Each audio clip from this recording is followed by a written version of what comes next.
Muchas gracias, Rita, y muchas gracias a ustedes por su asistencia esta tarde. También quería extender mi agradecimiento a la Facultad de Economía por acoger este evento que, desde luego, estimula mucho otro modo de pensar y de reflexionar sobre la vida a través de los libros.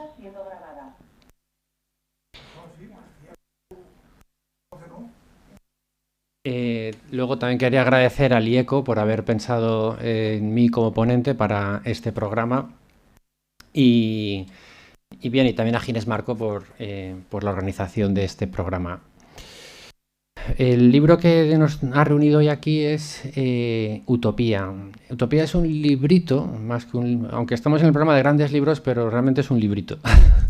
Un librito que se publica en el año 1516. Se publica en Lovaina y está publicado por un abogado desconocido entonces, proveniente de Inglaterra, Tomás Moro.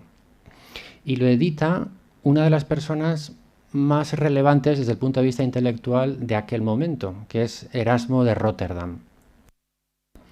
Erasmo encarna los ideales del humanismo renacentista, tiene una gran pluma, también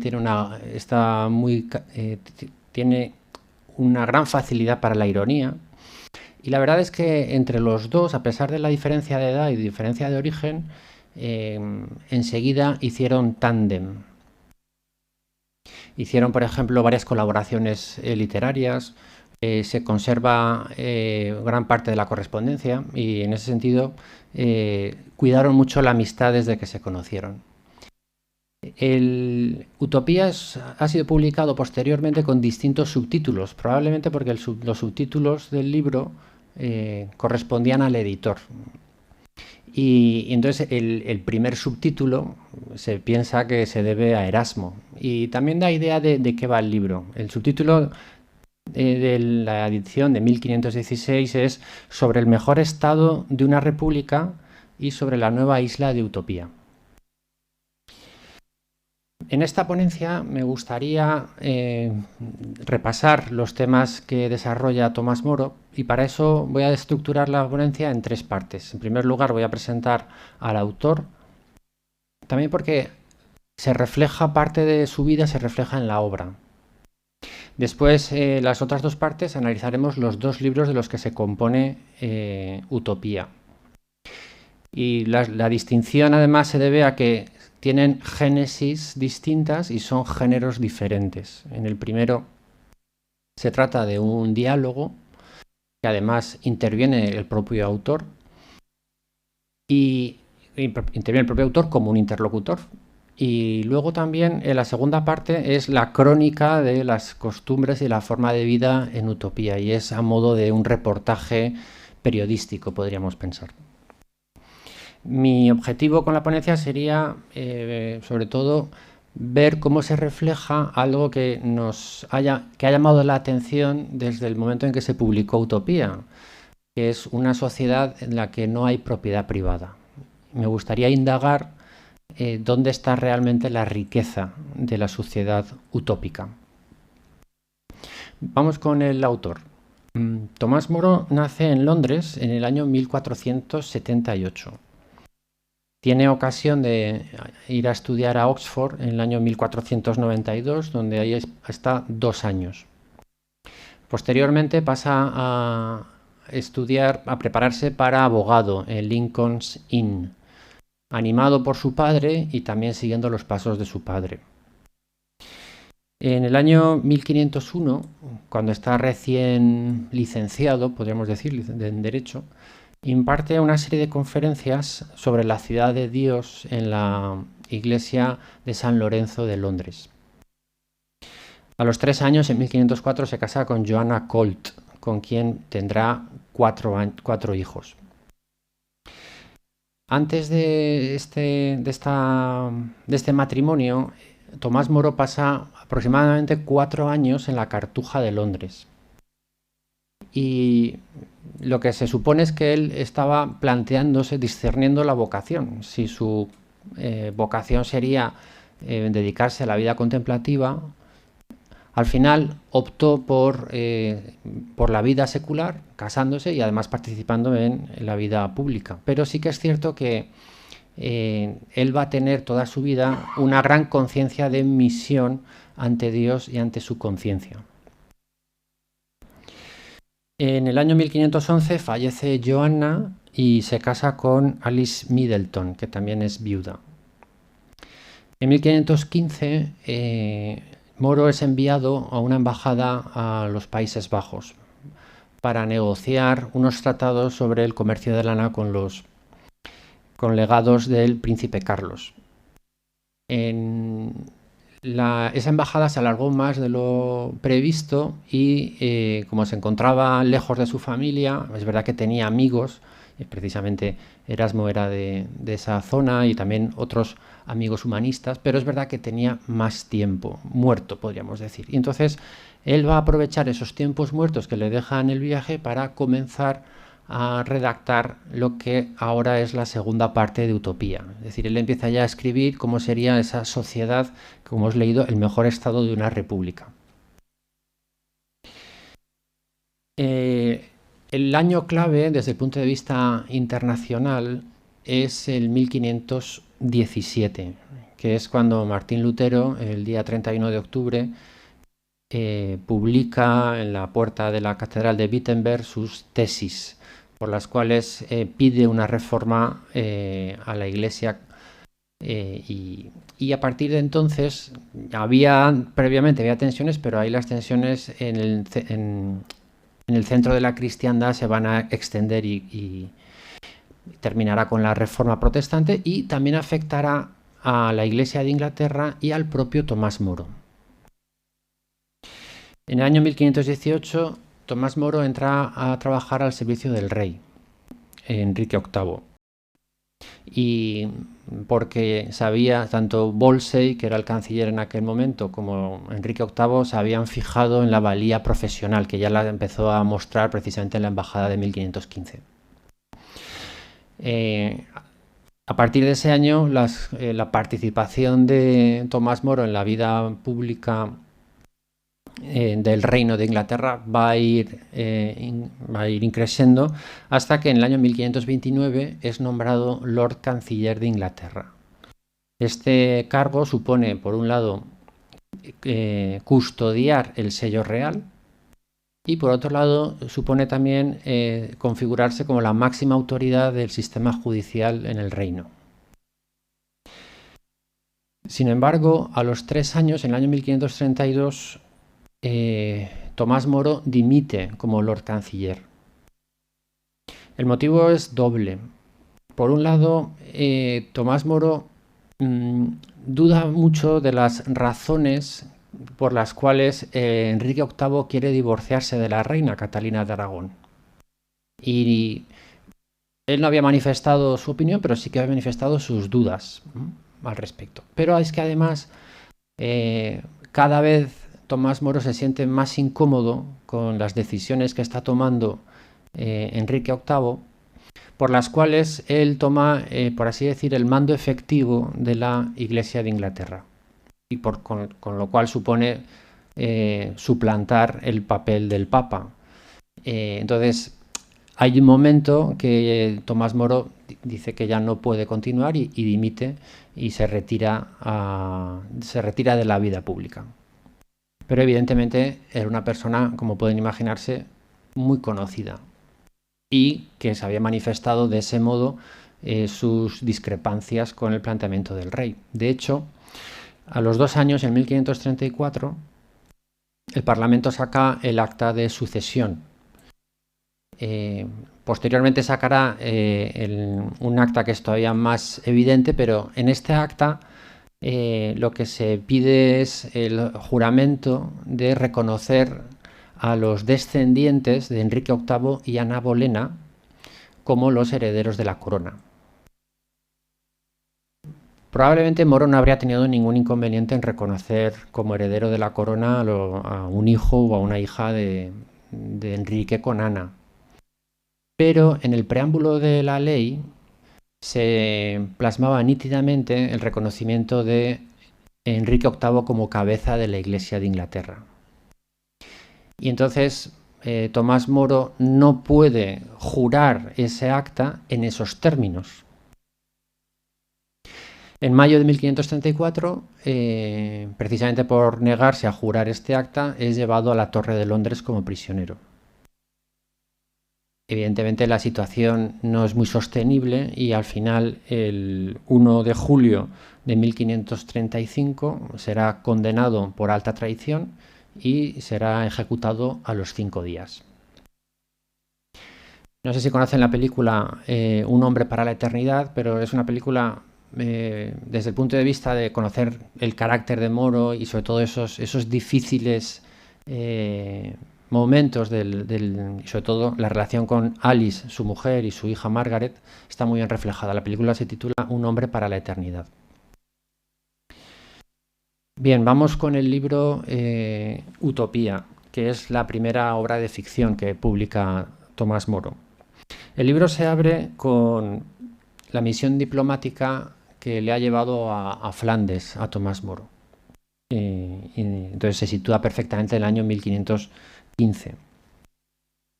Y la primera parte se estructura como un diálogo entre tres personajes, en el que se mezcla realidad y ficción. Hay dos personajes que son el propio Tomás Moro y Pedro Egidio, que son los personajes reales. Pedro Egidio es un funcionario de la ciudad de Amberes, que es donde tiene lugar el diálogo, y Pedro encarna los ideales del humanismo. Es una persona íntegra, virtuosa, docta, muy amable, y de hecho trató muy bien a Tomás Moro en ese viaje, y también es de muy agradable conversación. El personaje ficticio se llama Rafael Gizlodeo y es introducido por Pedro a Tomás como un navegante que ha surcado los mares, que ha estado muchos años por ahí fuera, y entonces comenta que podría ser comparado a Ulises por todas las experiencias que ha tenido, pero dice Pedro, en realidad, más que Ulises debería ser comparado a Platón, porque tiene un gran conocimiento de la naturaleza humana y también de cómo organizarse la sociedad y de las leyes, y en ese sentido sería más adecuado comparar a Rafael con Platón. Esta forma de diálogo, que era pues precisamente hablando de Platón, es justamente la persona que consagra este género y que va a ser después tomado por todos los clásicos, y aquí en este caso también lo toma Tomás Moro.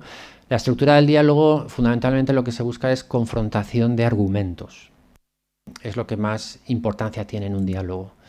Hay veces que los diálogos pueden conducir a un encogerse de hombros porque los argumentos pues se contraponen, pero ninguno puedes decir que se sostenga, o simplemente puede servir para pulir mejor un argumento o para convencer de un planteamiento. De hecho, el diálogo que tienen entre Rafael, Tomás y Pedro se inicia con la conveniencia de que Rafael se incorpore a ayudar a algún gobernante. Esta idea va a ser la que vertebre todo el diálogo. En realidad es una preocupación muy personal de Tomás Moro cuando escribe esta parte. La primera parte la escribe cuando ya ha regresado a Londres y más o menos se puede situar en el año 1516. Es verdad que a la vuelta, precisamente por todo el tiempo imprevisto que no ha podido estar en Londres, pues va muy cargado de faena, pero aún así va sacando tiempo para escribir. ¿Por qué? Porque es en ese momento cuando ya Wolsey y Enrique VIII le han planteado que se incorpore al servicio del rey. Este es un paso que él dará al cabo de 2 años, pero en realidad él tiene necesidad de aclarar las ideas. Si la segunda parte, que es cuando él está en Flandes, digamos que es un entretenimiento para rellenar tiempos muertos del viaje de trabajo, la primera parte es una necesidad que tiene el autor para aclarar sus ideas ante una decisión muy difícil. Además, este tema de participar en la vida pública por parte de intelectuales o de gente cultivada es un tema de especial interés para los humanistas. Casi se podría decir que es una seña de identidad de estos intelectuales que empiezan a surgir a finales del siglo XV y que desde luego se contraponen a lo que serían los intelectuales de aquel momento, que serían los intelectuales de los académicos medievales. Hay una diferenciación muy clara entre un grupo y otro. De hecho, los humanistas renacentistas salen como una reacción digamos, a los académicos medievales. Si los maestros medievales recibieron un fuerte impulso gracias a la traducción al latín de Aristóteles, que llega a Europa en el siglo XII-XIII, los humanistas renacentistas van a dar más importancia a recuperar el griego, con el que podrían leer sobre todo las fuentes escriturísticas y también leer directamente a Platón. Platón va a ser el autor de referencia para todo el movimiento humanista.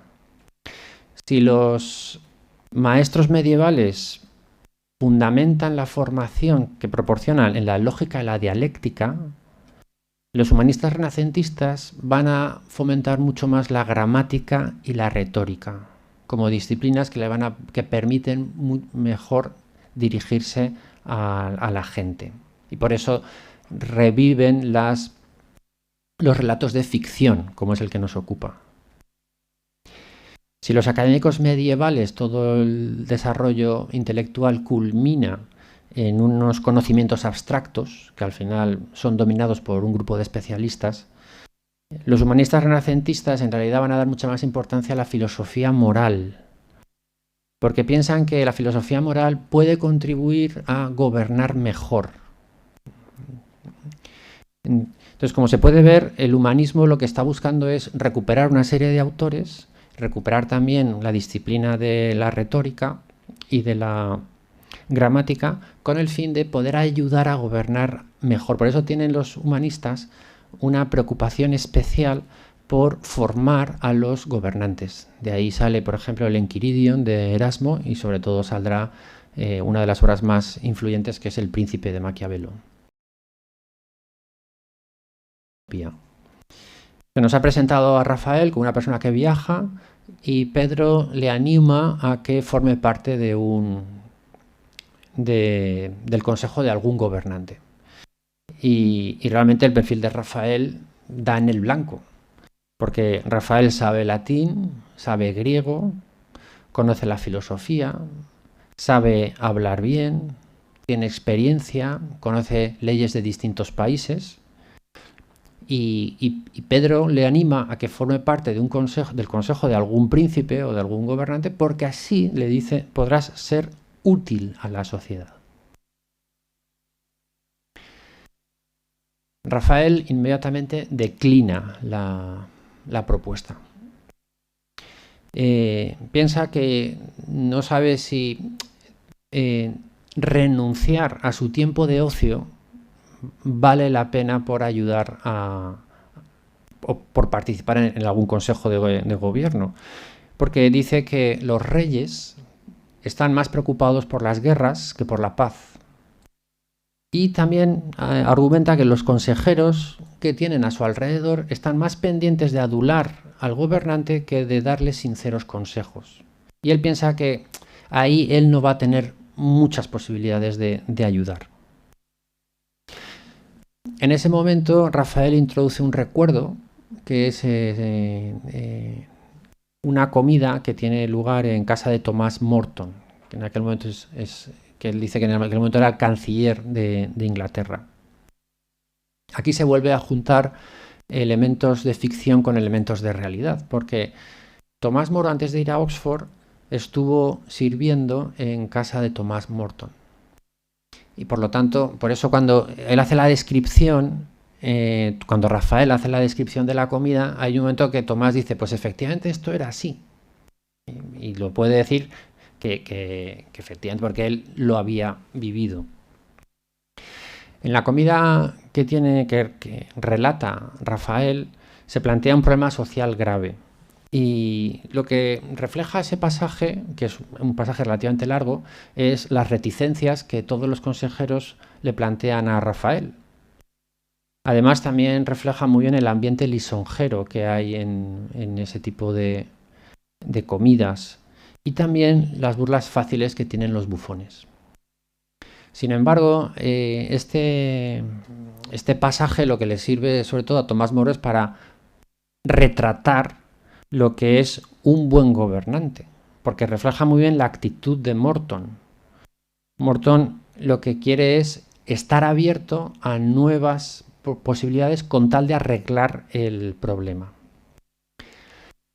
Bien, Tomás Moro, después de escuchar ese pasaje y también los recuerdos que le vienen de su época cuando estuvo ahí, coincide con Rafael en que los consejos que uno puede dar solo son útiles si hay voluntad de escucharlos.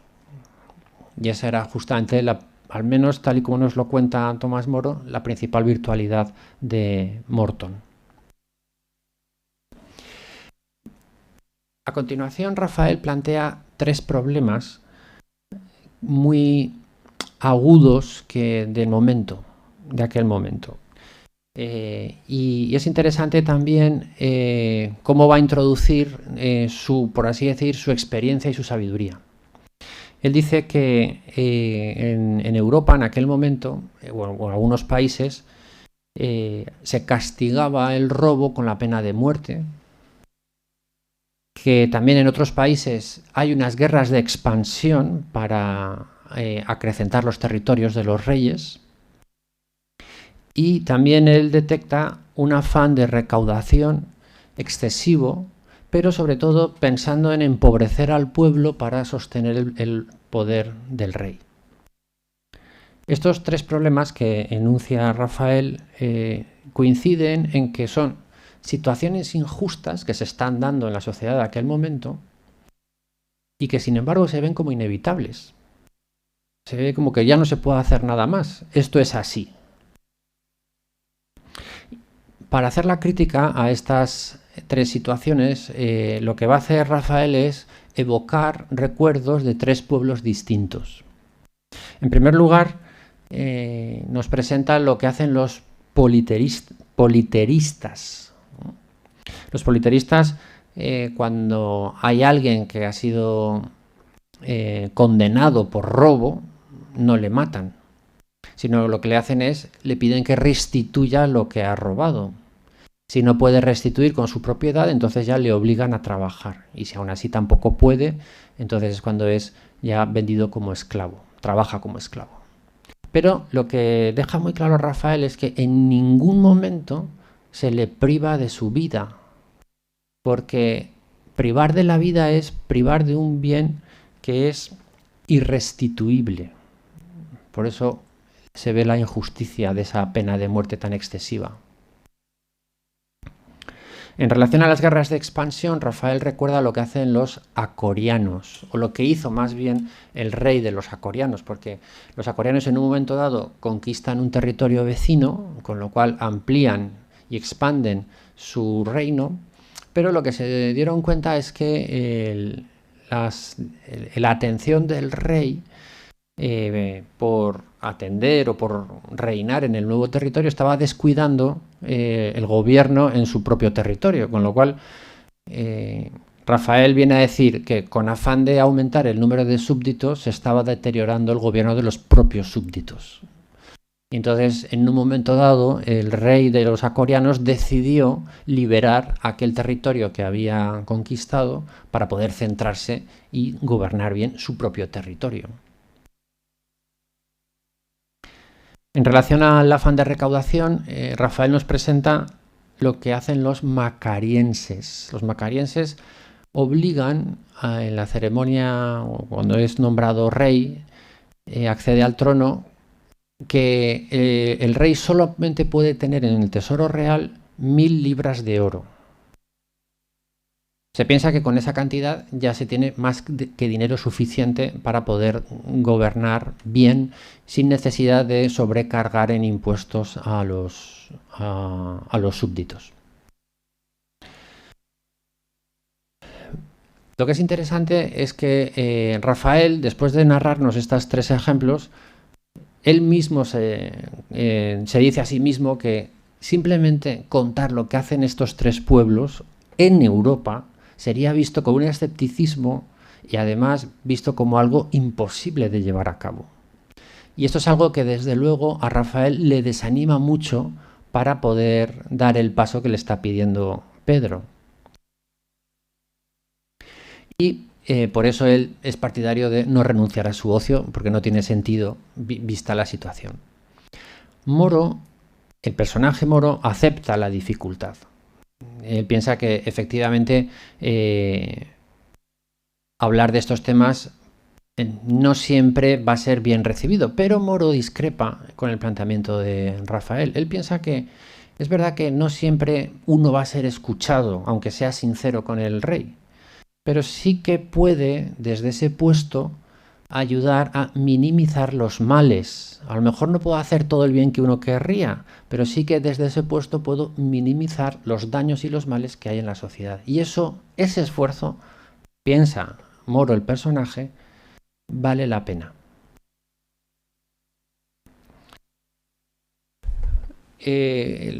Rafael ahora va a dar va a ir al núcleo del problema. Dice, bueno, toda esta situación es verdad que no se escucha, pero en realidad, dice Rafael, el gran problema, la raíz de todos los problemas está en el dinero. Él viene a decir que el dinero todo lo puede. Digamos que Rafael piensa lo que nosotros podríamos llamar como desigualdades económicas y sociales. Es verdad que cuando hay una desigualdad, o mejor dicho, unos desequilibrios en la distribución de la riqueza, eso puede contribuir a que la persona que está en el poder o los grupos que están en el poder ejerzan su poder precisamente para enriquecerse más todavía, ¿no? Y bien, Rafael tiene claro que el problema es el dinero y además él dice, no soy yo el primero que vio esto. Ya Platón, cuando él plantea su república ideal, en esa república tampoco hay dinero, tampoco hay propiedad privada. Y además refuerza su argumento con la experiencia que él ha tenido en una isla que él ha conocido que se llama Utopía, y además en la que ha vivido 5 años, donde tampoco hay propiedad privada. Moro, cuando escucha eso de que no hay propiedad privada, salta como un resorte y dice, es que eso es inviable. Si no hubiera propiedad privada, pues en realidad, dice Moro, la gente no trabajaría. Es más, tampoco tendría sentido porque se generarían muchos conflictos. Porque claro, la gente querría tener cosas y que uno las necesita. ¿Cómo se articula eso? Viene a decir Moro. Pero Rafael insiste. Dice, es que no habéis visto lo que yo he visto.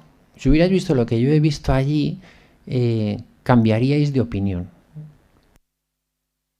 Además, Rafael reconoce que en Europa hay más talento, hay más inventos que en Utopía, pero los utopienses son más diligentes y más aplicados que los europeos.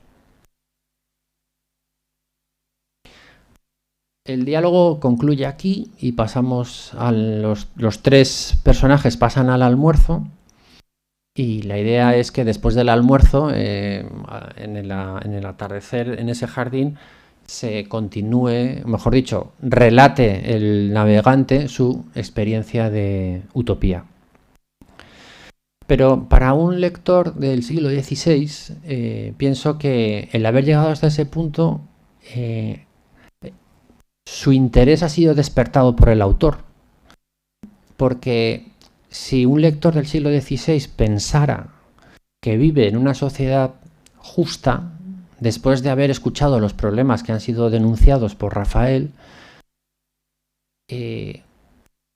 va a tener mucho interés en seguir leyendo. Es decir, vale, si yo pienso que, o sea, cualquier persona que piense que vive en una sociedad justa se ha visto, por así decir, desenmascarada con estos problemas que han sido señalados por Rafael. Y por lo tanto, el interés por conocer qué hizo la sociedad utópica aumenta. Vamos con la segunda parte del libro, en la que la estructura es totalmente distinta. Ahora Tomás y Pedro van a estar escuchando el relato de Rafael, intervendrán al final solamente. Las costumbres que nos cuenta Rafael sobre la sociedad utópica nos pueden parecer curiosas, de buenas a primeras. Algunas pueden ser razonables, otras podrían ser ridículas y alguna que otra puede ser totalmente quimérica. Desde luego estamos ante un relato de fantasía, pero pienso que si antes me refería a los lectores del siglo XVI, creo que el lector del siglo XXI, o mejor dicho, el lector del año 2020, leerá este relato con sumo interés. Una de las cosas que insiste Rafael es que en Utopía nadie es pobre. Claro, nosotros tenemos desde hace 5 años aproximadamente, la ONU nos ha propuesto lo que se llama los 17 Objetivos de Desarrollo Sostenible, como un proyecto ambicioso, no súper ambicioso, de involucrar a todo el planeta para lograr solventar una serie de problemas. Bueno, el primer objetivo primer objetivo de desarrollo sostenible es justamente el fin de la pobreza. Por eso digo que un lector del siglo XXI, sabiendo de una sociedad en la que no hay pobreza y sabiendo el problema que tenemos nosotros, también leeremos con mucho interés qué es lo que hizo la sociedad utópica para lograr que nadie sea pobre. Que nadie es pobre lo dice Rafael, pero cuando uno empieza a ver la descripción de la sociedad, uno se da cuenta que según nuestros estándares, la sociedad utópica es bastante pobre. Es verdad que no hay propiedad, que eso ya nos llama la atención. Nadie tiene cosas bajo su propiedad. Todos visten de la misma forma, de forma uniformada. Se viven en una casa durante 10 años y luego a los 10 años cambias de casa. Se come habitualmente en un comedor común. Cuando uno viaja por la isla no se lleva maleta.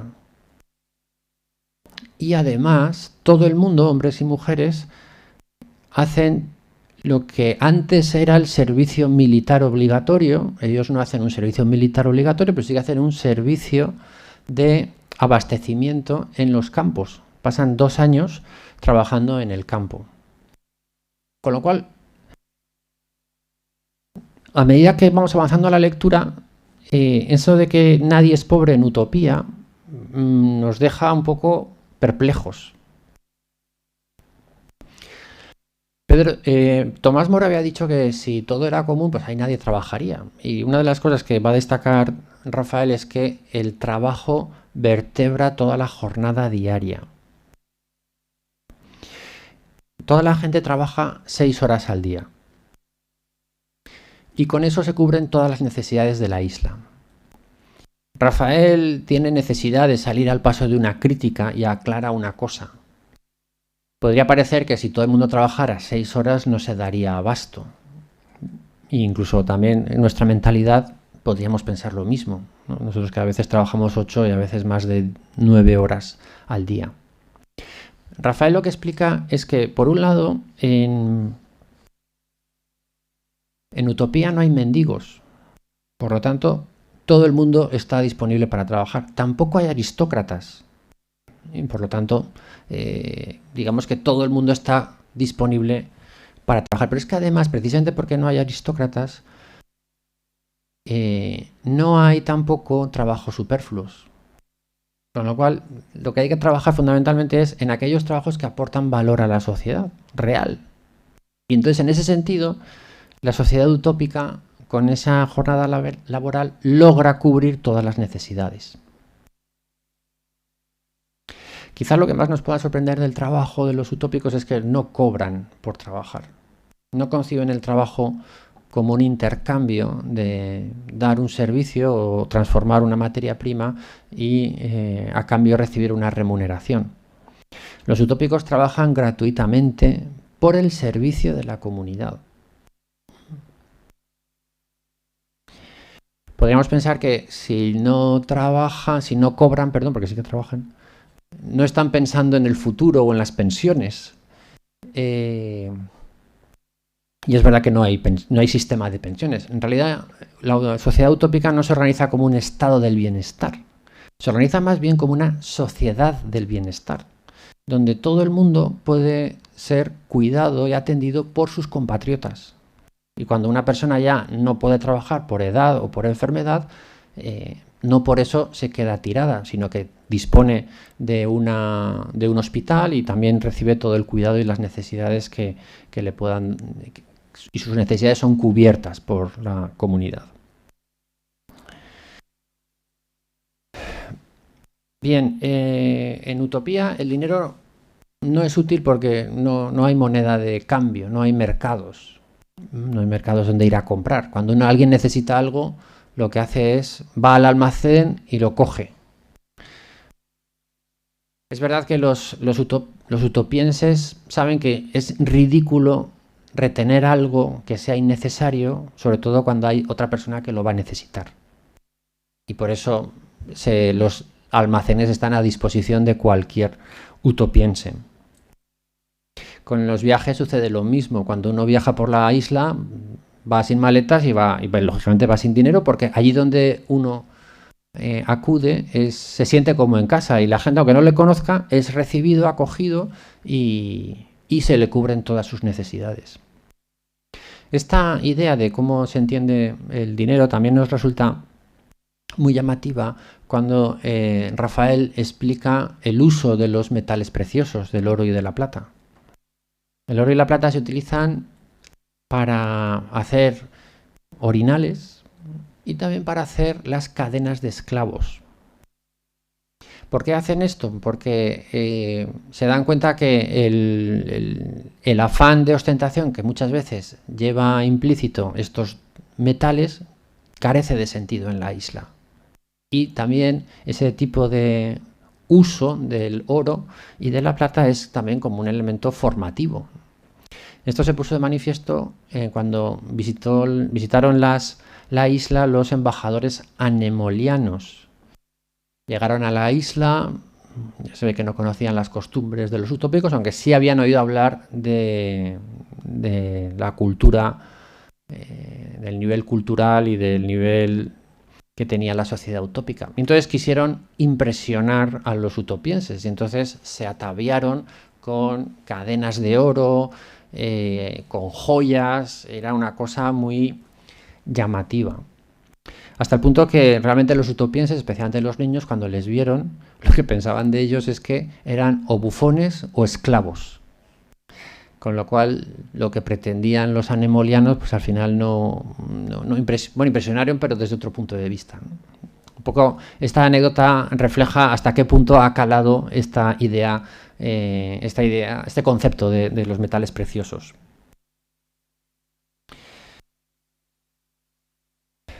Pero, sin embargo, hay otra cosa curiosa, y es que, aunque ellos no utilizan los metales preciosos, sí que tienen un tesoro público donde lo que más hay es oro y plata. Y esto refleja la política de exportación que tienen los utopienses. Ellos son conscientes de que en su territorio ellos carecen de materiales y precisamente el hierro es algo que ellos tienen que importar. Pero es que además en ese comercio importan bastante oro y bastante plata para formar ese tesoro.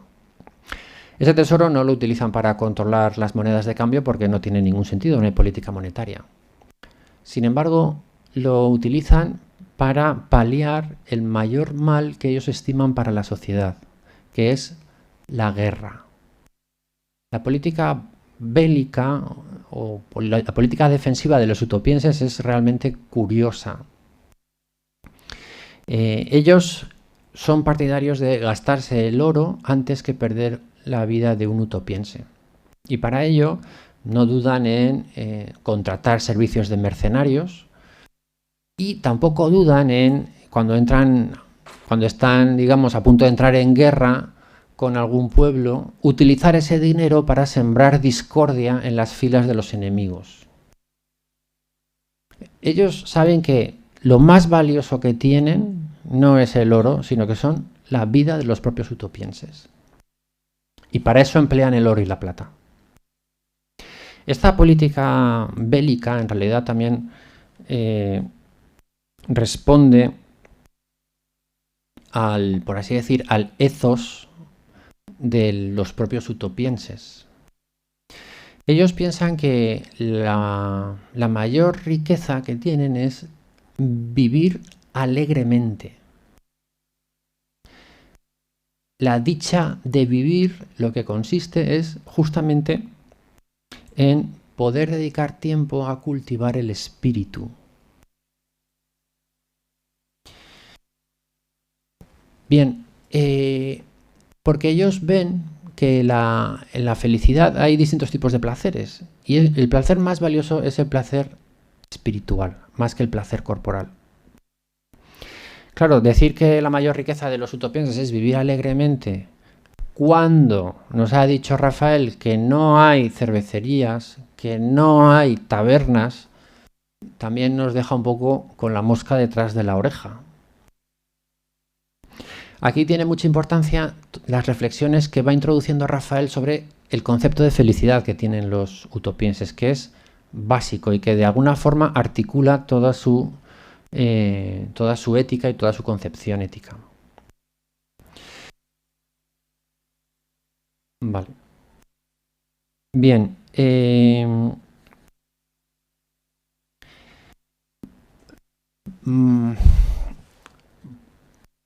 Entonces, la alegría de vivir, la dicha de vivir. Entonces, esto lo hacen también porque esa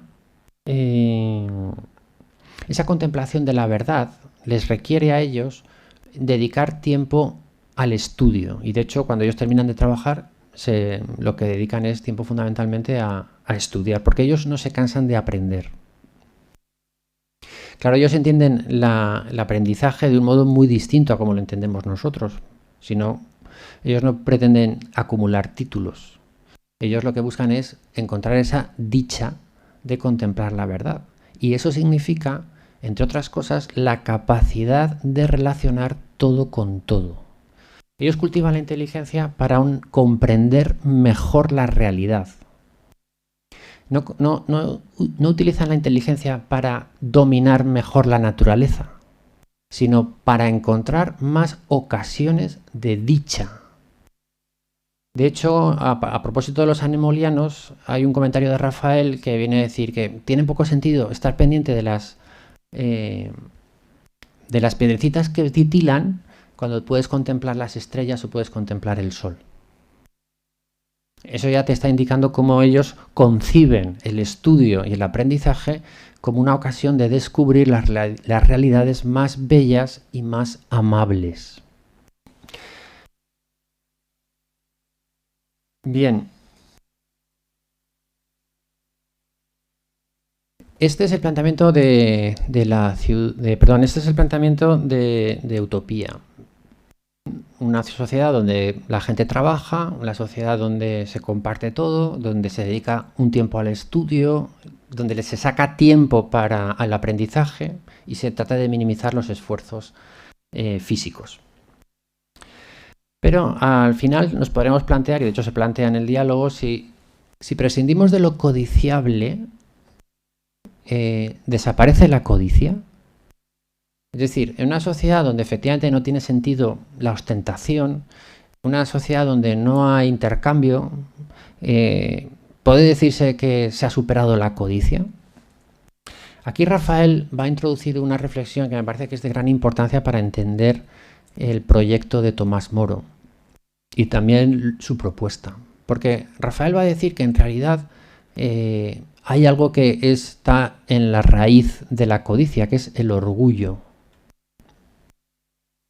Ese deseo de querer estar por encima de los demás, que es descrito como una especie de serpiente que se enrosca en el corazón y que se queda ahí, es lo que hace que, digamos, las relaciones, eso que antes Rafael había dicho que el problema era el dinero, ahora el problema en realidad va a decir que no es el dinero, que es el orgullo. Que efectivamente utiliza el dinero para ese deseo de autoafirmarse por encima de los demás. De alguna forma el orgullo lo que hace es transformar la mirada contemplativa en una visión competitiva, y además es un ciclo totalmente destructivo. Uno siempre piensa que tiene menos que los demás. Aquí me parece que Tomás Moro da un paso más. Si comparamos la república utópica con la república platónica. Platón pensaba que el problema de la justicia era la ignorancia, y por eso él es partidario de que el rey sea un rey filósofo. Tomás Moro piensa que el problema realmente es un problema interior, y por lo tanto, más que el rey sea filósofo, lo que quiere es que haya una sociedad donde sea inútil la ostentación, precisamente porque la raíz no es un problema de ignorancia, sino es un problema de orgullo. Bien, aquí se refleja me parece una de las grandes influencias de Utopía, que creo que es La ciudad de Dios de San Agustín. San Agustín piensa que explica el comportamiento humano siempre desde el amor. Y entonces el orgullo es esa deformación del amor a uno mismo, porque siempre se pone uno por encima de los demás, incluso de Dios. Además, La ciudad de Dios plantea el tema del orden en el amor. Estas dos ideas están muy presentes en Utopía, precisamente porque Utopía lo que nos va a decir es que hay una jerarquía de amores, porque hay una jerarquía de bienes. Bien, al final del diálogo, Moro no parece que esté muy convencido de todo lo que le va contando. Es verdad, le llama la atención el planteamiento de la guerra utópica, el hecho de que no haya dinero en la sociedad utópica, y de alguna forma piensa que hay otras cosas que serían deseables que se trasladaran a la sociedad europea. Aquí tenemos digamos los dos conceptos básicos que se asocian a la palabra utopía. Algo deseable pero irrealizable. Lo vemos ya allí en este libro. Pero eso es lo que dice Moro el personaje. Lo dice al final. Pero Moro el autor en realidad ha estado jugando desde las primeras páginas con el lector. El libro está escrito en latín y hemos visto además que trata grandes temas humanísticos. Humanísticos en el sentido de temas que preocupaban a los humanistas de entonces. Y por lo tanto el principal público al que se dirige Utopía son justamente los renacentistas, los humanistas renacentistas. Una de las peculiaridades que tienen este movimiento es que ellos saben griego, cosa que los intelectuales, por así decir, establecidos, no le prestaban mucha atención. Bien, ¿por qué esto es importante? Porque un lector que sabe griego enseguida detectaría que, por ejemplo, el río Anidros, que cruza la capital y que cruza la isla, es en realidad un río sin agua. Anidros en griego significa sin agua. Que la capital, Amauroto, en griego significa oscuro o incluso desconocido, una capital desconocida, ¿no? Que el príncipe que es elegido como principal autoridad de los utopienses se llama Ademos, que significa sin pueblo. Y además, utopía significa en griego en ningún lugar. Y además, Gizlodeo significa experto en el sinsentido. Entonces, es verdad que Tomás Moro, el personaje, desea que se incorporen algunas de las costumbres utópicas, pero es que Moro, el autor, está recordando desde el principio, que nos cuenta algo que sucede en un sitio inexistente contado por un experto en tonterías. La ironía es continua. No obstante, si hubiera que decir la gran aportación que tiene Utopía, me parece a mí que esta aportación, y con esto termino, a pesar de, ya digo, de esta ironía que sería perfectamente captada por el público al que se dirige Utopía, creo que tiene la gran virtualidad de hacer reflexionar a los lectores sobre cuestiones de gran calado. Nos ha hecho reflexionar sobre la organización del Estado, sobre las costumbres de una sociedad justa e igualitaria y también sobre la riqueza auténtica de las personas. Pienso que nosotros, lectores del siglo XXI, necesitamos mucho más la lectura de Utopía que el público al que fue dirigido, que eran los humanistas renacentistas. Muchas gracias.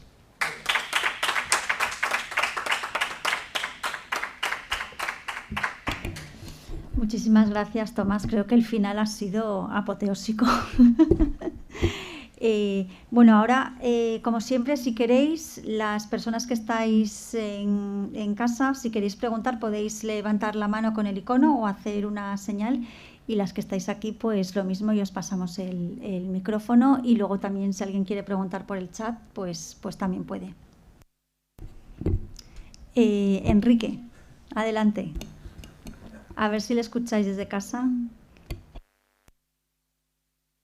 Hola, buenas tardes a todos. Déjalo. Me ha parecido extraordinaria la exposición que ha hecho y cómo ha diseccionado todos estos asuntos que parecen realmente muy interesantes. Y conectando con lo último que estaba diciendo, uno podría pensar que esa utopía que escribe Tomás Moro podría ser como una propuesta que él hace de una nueva sociedad. Pero si se ve de otra manera, podría ser, porque teniendo en cuenta todas esas ironías que utiliza, parece que lo que está planteando es la imposibilidad de esa sociedad realizable. Y entonces, claro, es una cosa muy interesante porque se quedaría en una especie de ensayo que hace para ser revisionista acerca de problemas sociales, pero no parece que se crea realmente lo que él está proponiendo. No hemos de olvidar que Rafael es un personaje inventado, es un personaje cuyas propuestas las inventa él, y al final le hace la crítica como de una imposibilidad de realización. Así es que efectivamente, como usted mismo ha planteado, ¿qué es lo que quiere? ¿Qué es lo que pretende Tomás Moro? Está haciendo un planteamiento de algo en lo que él mismo no cree.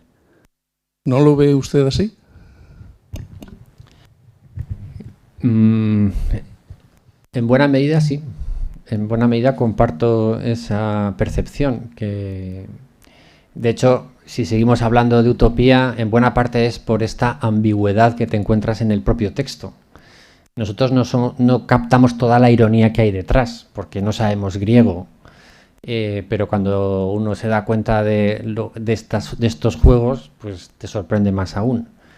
Es verdad que en el momento en el que se está planteando es un momento de cambio social que lo necesita la Europa del siglo XVI.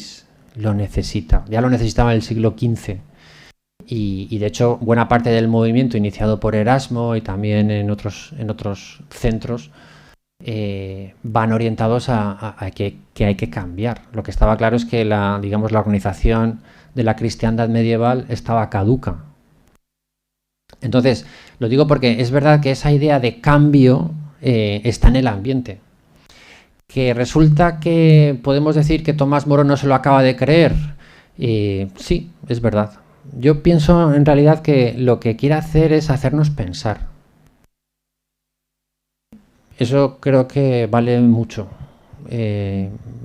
Entonces, parte de ese juego del diálogo que se va planteando y luego cuando asistimos a la descripción de toda la sociedad, pues te obliga a decir, bueno, yo viviría aquí, o habrá cosas en las que estaremos más o menos de acuerdo, pero creo que también ayuda mucho esos tres problemas que se han planteado al principio, el tema del castigo por robo, el tema de las guerras de expansión y el tema de los impuestos. Creo que esos, que aunque se escribe posteriormente, pero se nota que son problemas con los que lleva mucho tiempo peleándose, por así decir, intelectualmente Tomás Moro con ello, porque en realidad Utopía quiere responder a esas tres injusticias que se ven como algo netamente injusto. Yo diría que Tomás Moro lo que quiere ayudarnos es a pensar, y por eso nos cuenta un relato ficticio en el cual tienes que de alguna forma retratarse el lector.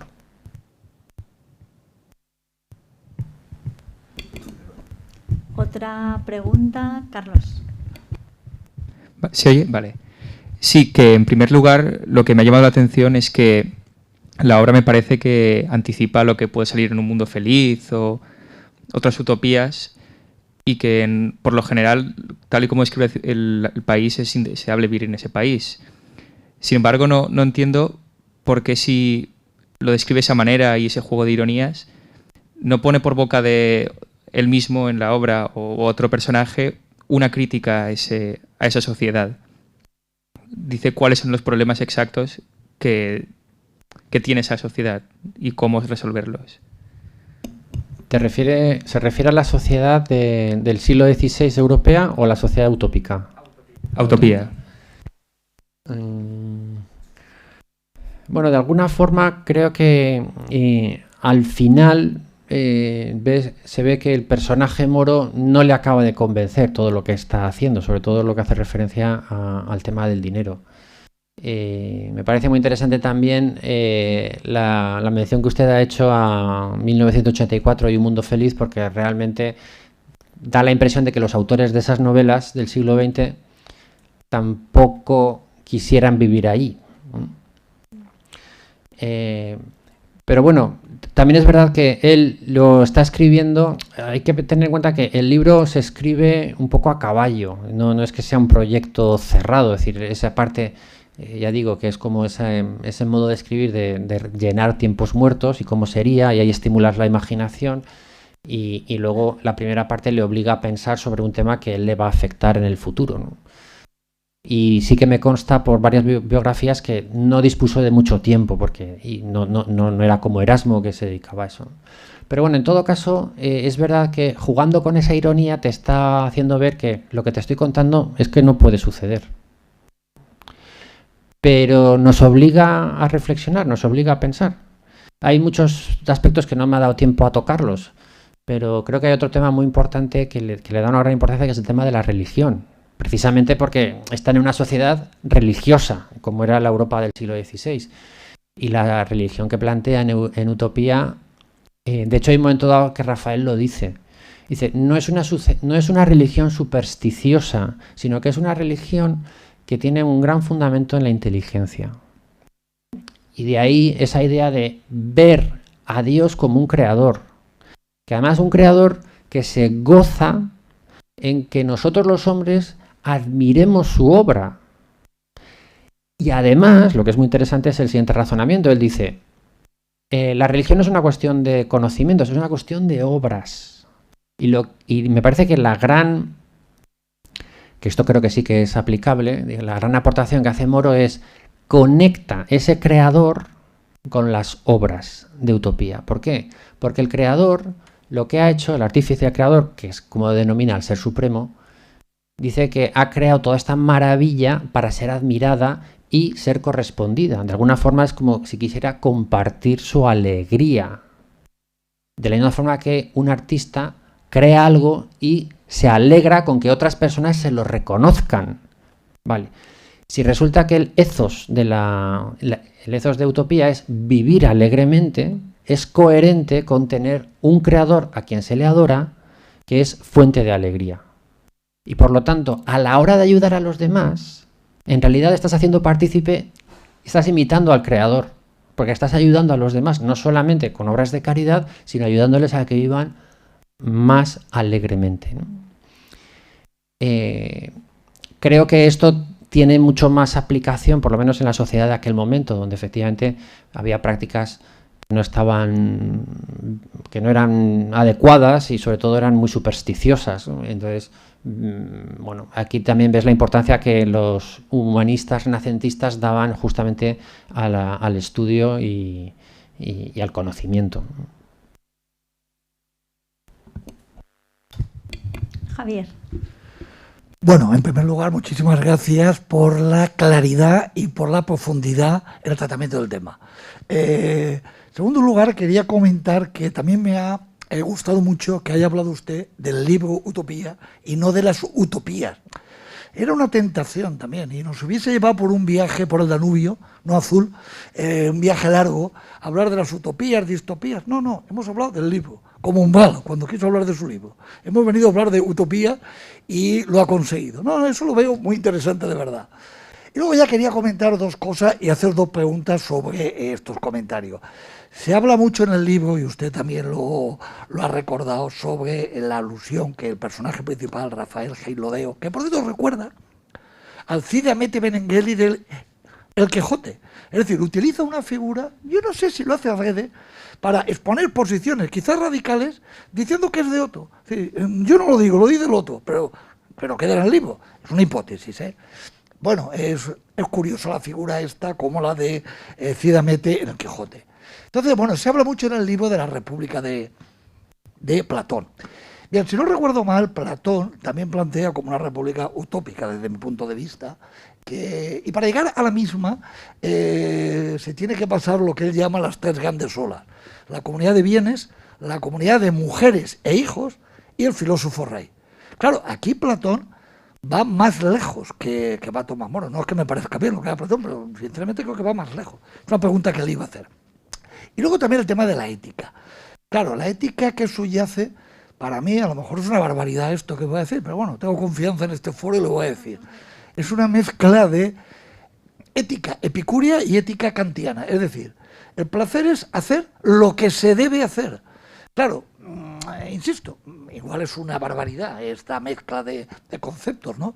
La ética epicúrea bien entendida, bueno, como debe ser, es buscar sobre todo el placer espiritual, el placer superior, no el placer corporal, que no lo niega, pero que bueno, que no es tan deseable. Y bueno, yo creo que en base a lo que usted ha comentado y lo que yo he leído, he querido ver esa síntesis, ¿verdad?, entre esas dos éticas. Eso por un lado, eso sería una pregunta. Más la epicúrea, eso, ya hace más la ética epicúrea que la ética kantiana, pero bueno, no sé, me ha recordado algo. Y segundo, si le parece también eso, si la República de Platón, el ideal, en esos tres grandes olas, va más lejos, creo yo, incluso, que va Tomás Moro en este libro de Utopía. Muchísimas gracias. Gracias a usted por la pregunta, y antes de responder a las preguntas, efectivamente estuve tentado de empezar a hablar de las utopías de 1984, Mundo Feliz, incluso de todo el movimiento del siglo XIX del socialismo utópico, que es cuando realmente creo que se populariza más también de forma peyorativa. Y bueno, también creo que en todo el movimiento marxista contribuye a realzar la obra de Tomás Moro, ¿no?, por esas asociaciones, ¿no?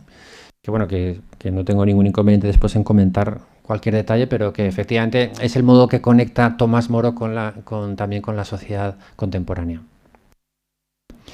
Bien, el tema de la ética, si es epicúrea y también si es kantiana. Yo creo que sí que me parece que es epicúrea. El tema de los placeres, además la jerarquía y también las costumbres que están en torno a esos placeres.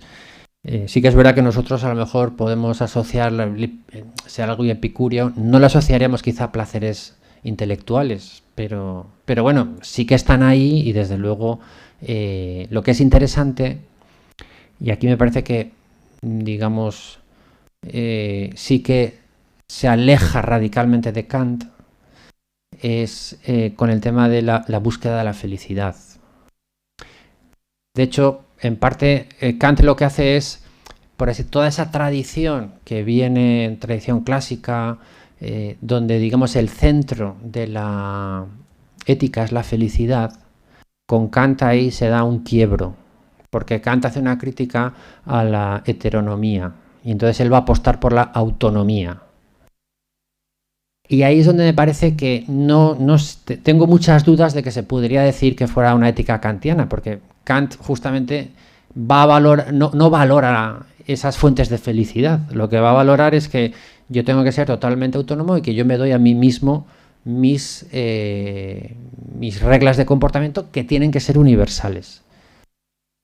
También es verdad que otra de las cosas que tiene Kant es que se ha cargado la metafísica, cosa que no sucede en la sociedad utópica, especialmente la metafísica en relación a Dios.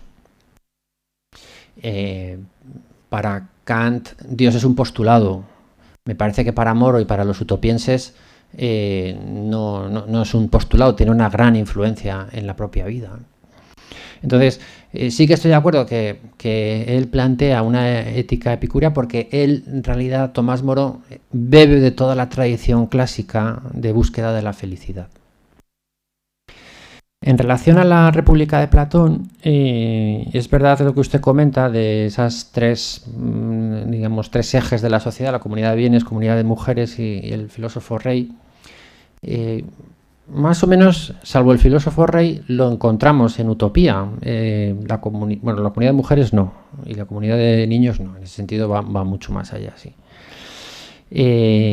Está siendo más ideal y más exigente. En ese sentido, yo creo que también la República de Platón en finales del siglo XV, principios del XVI, está siendo muy debatida porque ahora ya el foco no es la teología, sino que el foco es cómo gobernamos mejor, y por eso se recupera no solamente a Platón, sino que también se recuperan otros autores clásicos como Cicerón. Pero bueno, Platón desde luego es el que más. Entonces, lo que me parece a mí es que Tomás Moro va a incorporar cosas que Platón no tenía. Y efectivamente, lo de la comunidad de bienes lo descarta, porque él sí que defiende la familia, y de hecho va a ser, por así decir, la célula de toda la sociedad. Y no va a hablar del filósofo rey. Al principio del libro hay un momento que Rafael habla de que los hombres buenos viven en sociedades con costumbres buenas, costumbres y leyes buenas. Y ahí es donde yo creo que Tomás Moro va a introducir las cosas que no tenía Platón, como puede ser la familia, y creo que como también es esa idea del orgullo como raíz de todos los males, es decir, el deseo de autoafirmarme de forma obcecada. Si asumimos que las costumbres influyen en el comportamiento, Tomás Moro se plantea cómo sería una sociedad donde el orgullo no tuviera ningún papel. Y ahí es donde él construye esa sociedad. Es verdad que esa sociedad viene, por así decir, impuesta o desarrollada por utopos cuando conquistan la isla. Ahí dice que eran personas un poco civilizadas, ¿no? Y entonces es utopos cuando él crea la isla, porque además no era una isla, sino era una península inicialmente. Los aísla, y entonces ahí es donde cultiva toda esta serie de costumbres donde, digamos, quedaría fuera de lugar el orgullo y el afán de ostentación. De la misma forma que Platón plantea esa sociedad donde estaría fuera la ignorancia, porque te aseguras que el rey es un filósofo, es amante de la sabiduría y va a poder transmitir esos conocimientos a todo el pueblo. Entonces, coincido con usted en que la República de Platón es distinta, es más exigente, pero creo que parte del acierto de Tomás Moro, citando en la primera parte citaba varias veces a Platón. En la segunda parte creo que lo que hace es vertebra todo su razonamiento en torno a la ciudad de Dios, y lo hace de forma implícita. Por eso he querido resaltar antes que él conocía muy bien la ciudad de Dios, porque él tuvo que dar unas conferencias sobre la ciudad de Dios. Él la había trabajado, sin duda. Y entonces, en ese sentido, creo que es un gran enriquecimiento para la reflexión de la filosofía política. Muchas gracias. Ignacio, cuando quieras.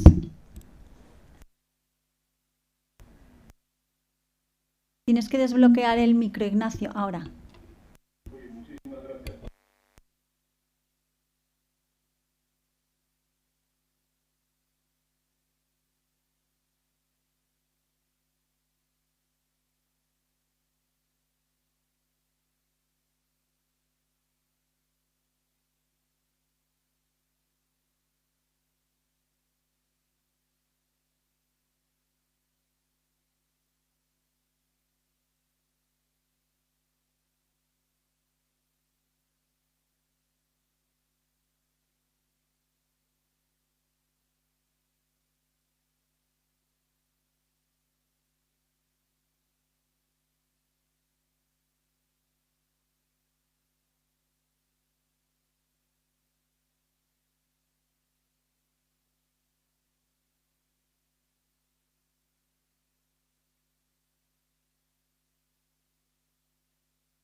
Muchas gracias, Ignacio. Entiendo lo del euroescepticismo, porque en el fondo, de alguna forma, todo lo que nos está contando, y sabiendo además la ironía que hay detrás, todavía efectivamente te quedas más escéptico. A mi modo de ver, yo creo que si hubiera publicado solamente la segunda parte, sería quizá más difícil de tragar, por así decirlo, de leer. El marco que proporciona la primera parte, en ese sentido, me parece que es mucho más adecuado. Es verdad que es más adecuado para un lector del siglo XVI, porque esos problemas eran problemas, bueno, sobre todo en la guerra, y además lo que estaba a punto de estallar al poco tiempo iba a ser terrible para Europa. Ya estaba siendo las guerras que estaban teniendo lugar en ese momento, pero lo que iba a venir después iba a ser todavía peor. Entonces, es posible, entiendo la crítica y además me ha citado usted una serie de libros que realmente las cartas, por ejemplo, desde la torre de un hombre solo, pues son magníficas, ¿no? Y luego también la agonía de Cristo también es de una gran profundidad. Es verdad que en ese momento los escribe ya cuando, pues eso, ya digamos a punto de morir y con todo el bagaje que tenía. En este momento Tomás Moro, ya digo que es una persona que se está iniciando en la redacción y está también iniciándose en los temas. O sea, él no es un erudito como Erasmo, él es un abogado y que realmente está escribiendo esto como un entretenimiento. Es posible también que uno empiece a leer el libro y no pueda terminarlo porque le deja frío, ¿no? En ese sentido, pues dudo efectivamente que pueda contribuir a hacer reflexionar. Pero si uno llega hasta el final de la primera parte y ve todo ese contraste y sobre todo detecta que efectivamente hay prácticas en la sociedad que no se pueden decir que sea una sociedad justa. Claro, hay que tener en cuenta que en ese momento se ha descubierto América, se está ya empezando digamos, la colonización y la evangelización y se está llevando la sociedad allí y además es el contraste de decir, bueno, nosotros que somos la sociedad cristiana, Pero Tomás Moro, siendo cristiano, está también señalando problemas graves, que de alguna forma los podríamos trasladar a nuestra sociedad también. Pero bueno, es verdad que desde el punto de vista también dramático, este libro carece de fuerza, porque es un reportaje periodístico, por así decir, ¿no? Nos está describiendo y hemos mencionado antes dos novelas utópicas, 1984 y Un mundo feliz, y una diferencia que tienen esas dos novelas con respecto a Utopía es que ahí hay una historia y hay un drama y hay un personaje y que además es trágico.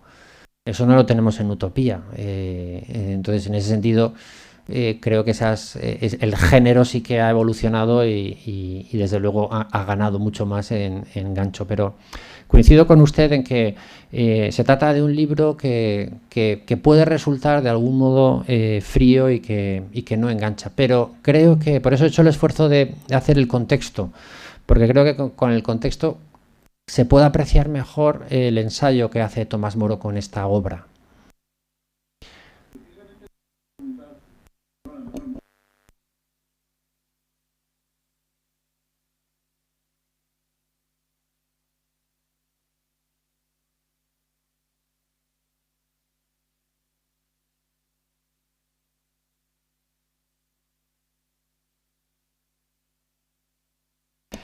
No creo.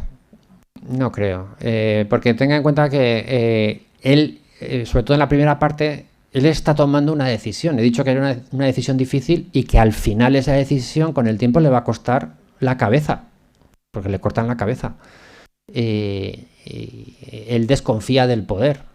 Usted mencionaba de apagar la tele cuando habla de escuchar la política, pues probablemente, no sé si Tomás Moro disfrutaría con conversaciones de política. Pero vamos, yo creo que al final de su vida, con todo del bagaje adquirido y habiendo conocido la política de primera mano, tengo mis dudas de que eso que lo fuera a escribir de ese modo. Manuel. No se te escucha. A ver, ahora.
Pues muchas gracias por la pregunta, Manolo. Yo, después de haber trabajado esta obra, si tuviera que decir, bueno, ¿y esto luego cómo se puede aplicar? Independientemente, y coincido, ya digo, con lo que ha salido antes, de que no es una obra fácil de leer que enganche. A mí, desde luego, me ha hecho pensar con el tema del trabajo. Estamos en una sociedad que algunos autores lo han titulado como la sociedad cansada. Y antes ha salido el tema del marxismo. Este autor surcoreano, Han, él plantea que no necesitamos ya estructuras sociales para la explotación, sino que nosotros mismos nos explotamos con el trabajo. Aquí creo que influye muchísimo el cambio que introduce Adam Smith, precisamente hablando de la riqueza, ¿no? Que es el tema que yo estaba más articulando. Adam Smith lo que dice es que la riqueza de las naciones no está en los recursos, no está tampoco en la balanza comercial, está fundamentalmente en la productividad. Y Entonces, nosotros en ese sentido somos hijos de Adam Smith, pensamos que somos más ricos porque producimos más.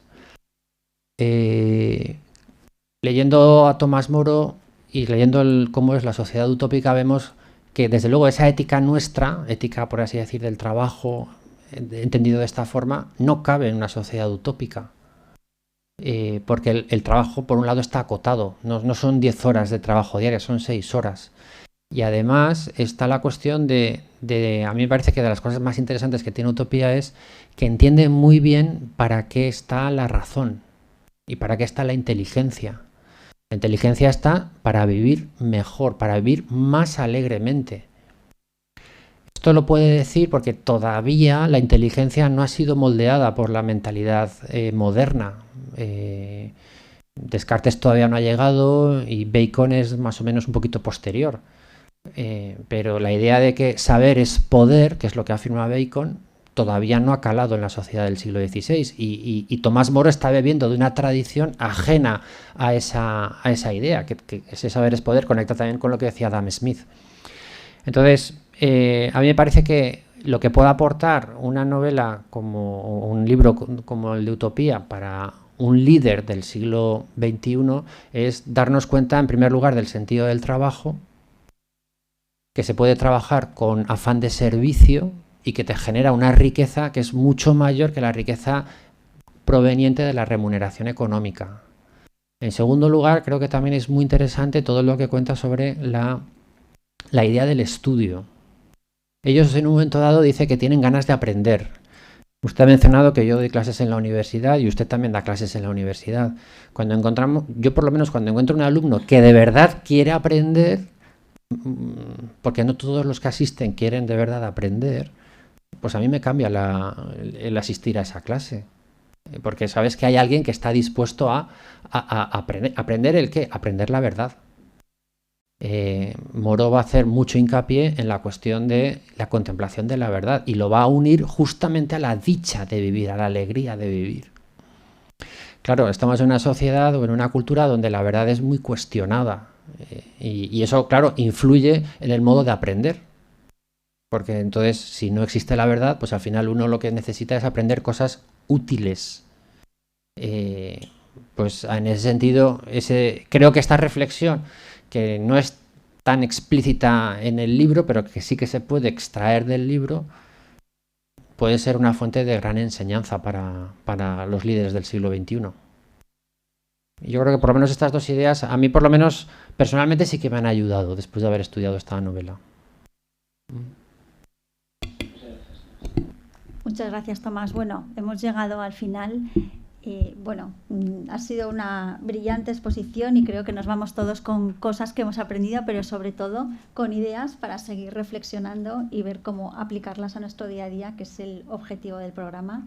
Así que enhorabuena, Tomás, y muchísimas gracias y gracias a todos. Gracias a vosotros.